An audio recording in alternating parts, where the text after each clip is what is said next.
But biggest misconception is that we're paid well. They see her as one of the Disney princesses. She was a 10-year-old girl and not a woman. As the UN Office on Drugs and Crime report, almost 20% of all trafficking victims are children. Where they cut off your ear if they don't like your face. It's barbaric, but hey, it's home. She was never in love with John Smith. And in fact, she was kidnapped and murdered in England. So I love this piece very much. Disney's treatment of its workers and anti-communism phobia. The company is known for its anti-union stance, poor treatment of employees and workers, and has been accused of paying slave wages overseas to employees who manufacture toys and in the parks themselves, in the United States alone. Treating employees like wage slaves, Disney has also emerged as one of the most powerful opponents of the growing national trend to enact paid sick leave for employees, all while the CEO and higher-ups at Disney make massive capitalism profits. Capitalism puts profits over lives every day underneath the capitalism system. Walt Disney was completely opposed to communism and accused many of his animators' colleagues of being secret communists. He's also convinced that the Screen Actors Guide was full of commies, and when his workers tried to unionize because of bad working conditions and poor pay, he accused the union of being a communist front. The Hollywood Blacklist was a real thing. The Hollywood Blacklist was an entertainment industry blacklist, broader than just Hollywood, put in effect in the mid-20th century in the United States during the early years of the Cold War. The blacklist involved the practice of denying employment to entertainment industry professionals believed to or have been communists or sympathizers. Actors, screenwriters, directors, musicians, and other American entertainment professionals were barred from working by the studios. How Walt Disney helped blacklist his own staff as communists at the height of the Cold War is revealed in an FBI file. Walt Disney was also a close confidant of the FBI, keen to use the studios to help promote the agency, and even offered staff the use of DisneyLand for free. The papers show that Disney was happily informed agents about the communists among his staff, even naming one as a Russian sympathizer, David Hallman, as a communist, saying he was suspicious because the guy had no religion and often spent considerable amount of time at the Moscow Art Theater. Given Disney's profits, it may also come as a surprise that the men and women who operate rides portray your favorite costume characters and cosplay in fur costumes, serve your food, and clean up. The parks often struggle to make ends meet. Wages at Walt Disney World are 68% lower than the national average, with Disney paying as little as $13,000 per year. Some individuals working at Disney World can't afford a place to live because the giant corporation underpays its staff. According to Forbes, the Walt Disney Company is worth almost $180 billion, making it one of the top 10 most valuable capitalist brands in the world. CEO Robert Iger earned around $44 million in 2016. Disney-themed parks generate one-third of the company's operating revenue, and in 2013, Disney made $2.2 billion in profits from its parks alone. In 2014, a former employee of DisneyLand filed a class action lawsuit against the company that included charges of failing to provide paid vacation, failing to provide paid wages at the time of termination of employment, and committing other wage violations. In 2006, the National Labor Regulations Board filed a lawsuit against Walt Disney World for allegedly outsourcing jobs without bargaining with an employee union. The suit came after a year-long investigation into the matter. A 2011 lawsuit claimed that Disney had misclassified employees as exempt managers so it would not be required to pay overtime. The employees also charged the company imposed deadlines and work rules that made it impossible for them to take breaks by the California labor law. 3 African-American employees filed suit against Walt Disney World alleging that the company systematically passed over non-white employees for promotion to management jobs. The 3 also charged that the company used software that could select white employees' resumes based on naming conventions, and in 2012, a U.S. citizen of Moroccan origin filed a suit against Disney for discrimination. charging harassment and religious discrimination at Disney's California venture. She allegedly was told she could not wear the hijab, and she was actually fired over it, and then she filed suit. A woman who worked at Disney Studios sued the company, charging that she had been fired while working on the Muppets movie in 2011. She alleged their supervisor often made derogatory sexist comments about female employees, frequently asked invasive questions about her own personal life, and told her she had to choose between working a job and being a mother. On top of all that, Disney stores used to be the go-to place for your Disney merchandise needs, where you can get plushies, t-shirts, Disney merchandise, etc. And there is allegedly over 200 Disney stores that either closed or are currently in the final stages of closing. That only leaves 25 locations in the United States alone. Colonization, genocide, racism, race forms of discrimination with the company Disney. Gadot is nobody's hero, problematic imperialist pro-Israel colonizer Zionism supporter, is a very problematic person, and honestly should not be playing in kids' films or superhero films as a whole. Like, why do kids need to see pro-Zionist supporting bloodthirsty Israel state? Disney has long depicted itself as being kid-friendly corporation, but its casting of the Zionist supporter, because she supports Israel, actress reveals its capitalist imperialist dark truth. Israel is a bad country. Like, it is. Israel is an awful country that steals land and colonizes and does pure colonization and imperialist violence as a whole on the children of Palestine and the people of Palestine as a whole, like Israel does war crimes on the daily to Palestine. That's just the truth. And she's also coming up to an upcoming film/movie in Disney as of this year in 2022. Gal Gadot is currently working on in the process of appearing as an actor in The Evil Queen in the live-action adaptation movie of Disney's Snow White. And on top of all this, Disney was allegedly going to release a movie called Princess of North Sudan. Like, they allegedly were going to make the first, African princess, a white woman. I don't know if this is true or not, but I remember seeing some stories about it online, and if they were going to do that, that's insane.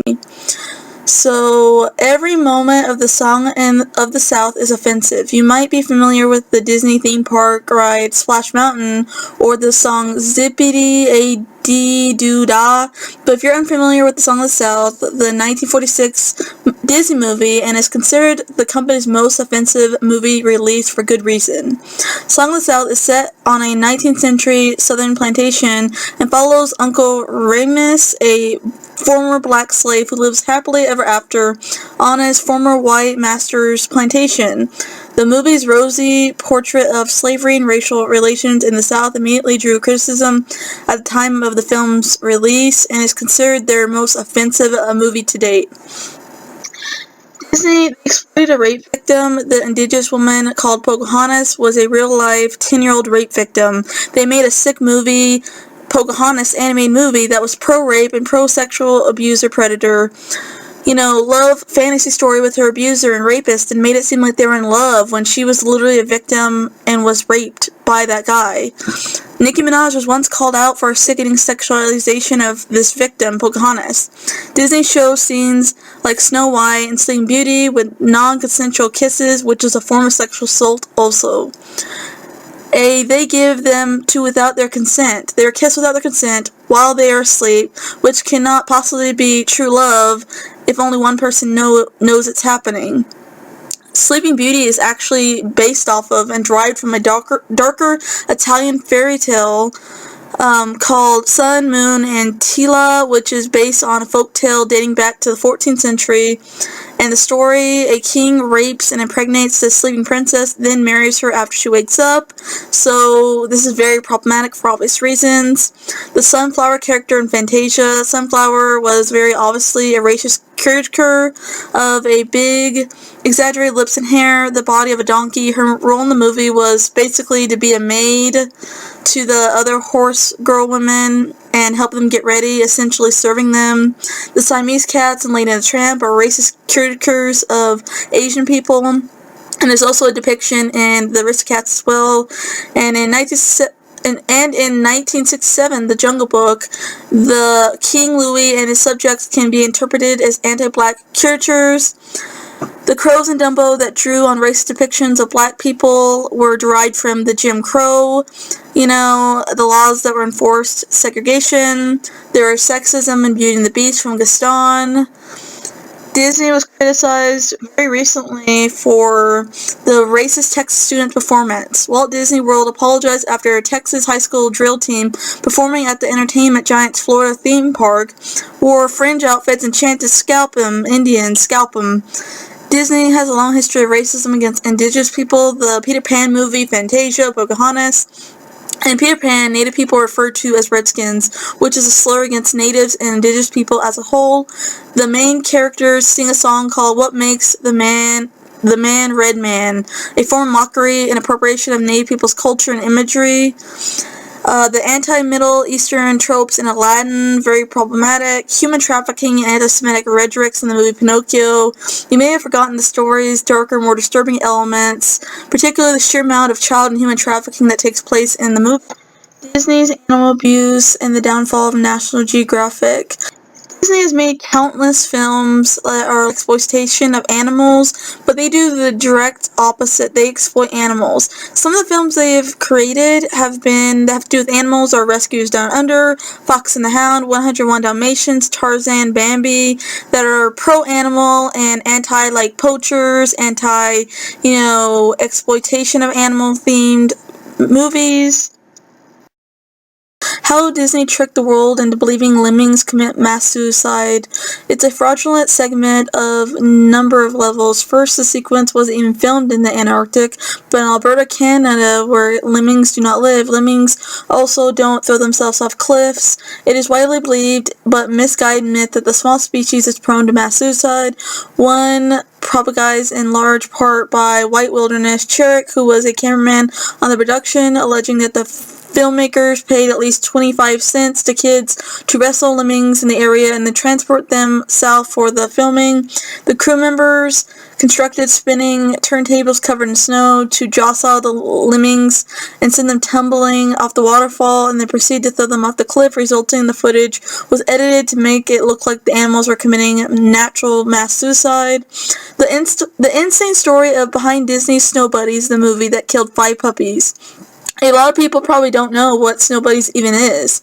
They probably don't know it's a straight-to-DVD Disney movie about a group of talking puppies who set out to win an Alaska dog sled race, let alone it's the 7th film from the Air Bud universe. Movies are generally required to only use 8-week-old dogs or older, primarily because of health complications that can arise if a puppy is separated from its mother early on. The AHA found that the Snow Buddies dogs were just 6 weeks old, in violation of the USDA Animal Welfare Act, making them extremely vulnerable to disease. What's worse is the lower mainland of Vancouver, Canada, where the Snow Buddies was filming, had been experiencing an outbreak of Provavirus, another highly contagious virus that often preys on puppies, for at least 6 months before the camera started rolling.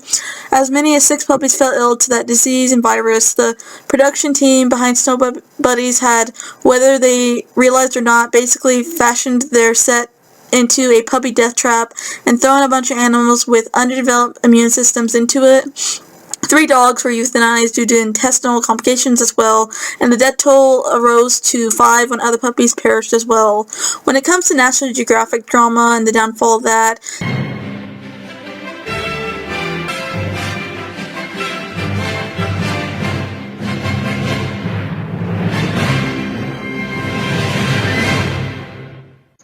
until the 1970s, National Geographic all but ignored people of color who lived in the United States, rarely acknowledging them beyond laborers and domestic workers.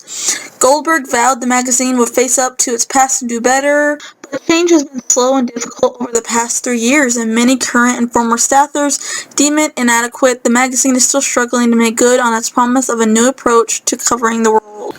Just a few months after the race issue, for example, staffers were concerned about a cover image, this one illustrating a story about conflicts over protected lands in Utah. The photograph was a confounding choice for a magazine that had pledged to do better on matters of race. A white man seated on horseback, grazing across an expanse of prairie, as though ready to explore what lay beyond like a colonizer. Staffers felt the image of a lone cowboy, sunlit against the backdrop of Western landscape, reinforced some of the racist stereotypes of white people as saviors and rightful stewards of the land. Disney officially ruined it. There was once a time where you can go over to browse the website for free, and now they make you pay for it. Not to mention, again, Disney puts profits over the lives of animals. National Geographic's own TV channel, the actual TV channel itself, is as well as such garbage nowadays too. They don't even really talk about animals. When it comes to Disney's plagiarism, I'm not really going to do a deep dive into this, but one of the biggest Disney plagiarisms is The Lion King. It is a complete ripoff, Kimba the White Lion, and it's just disgusting that that person, you know, like, he died and his fucking work was, like, stolen, and they all did this because they couldn't, like, have, like, Kimba the White Lion, so they just ripped it off.